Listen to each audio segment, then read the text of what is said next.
అల్లు అర్జున్ పుష్ప సినిమాతో pan India star గా మారిపోయారు. పుష్ప 2 అయితే బాక్స్ ఆఫీస్ వద్ద కాస్ట్ల వర్షం కురిపించింది.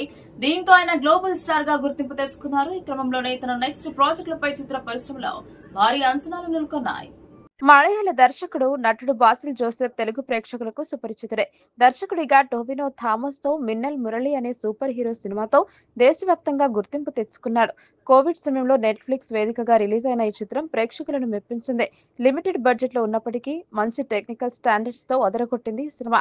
దాంతో ఇప్పుడు అల్లు అర్జున్ తో బాసిల్ జోసెఫ్ రూపొందించబోయే చేసిన భారీ బడ్జెట్ తో తెరకెక్కనుందని టాలీవుడ్ వర్గాలు చెబుతున్నాయి. లిమిటెడ్ బడ్జెట్ తో తీసిన సినిమాని ఆ లెవెల్లో ఉంటే భారీ బడ్జెట్ ఉంటే బసిల్ తప్పకుండా టాలెంట్ నిరూపించుకుంటారని అంటున్నారు.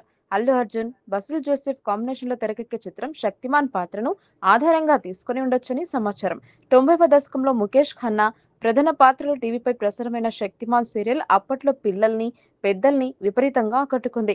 అలాంటి పాయింట్ ఆధారంగా ఒక మోడర్న్ హైటెక్ సూపర్ హీరో కథను బన్నీ కోసం డెవలప్ చేస్తున్నట్లు టాక్ వినిపిస్తోంది. ఇప్పటికే పుష్ప చిత్రంతో పాన్ ఇండియా రికార్డులు తిరగరాసిన బన్నీ సూపర్ హీరో పాత్రలో పాన్ వరల్డ్ రికార్డులను టార్గెట్ చేయడం పక్కా అని కామెంట్స్ వినిపిస్తున్నాయి. అయితే ఈ వార్తలు ఎంతవరకు నిజమో తెలియాలంటే అధికారిక ప్రకటన వచ్చే వరకు ఆగాల్సిందే.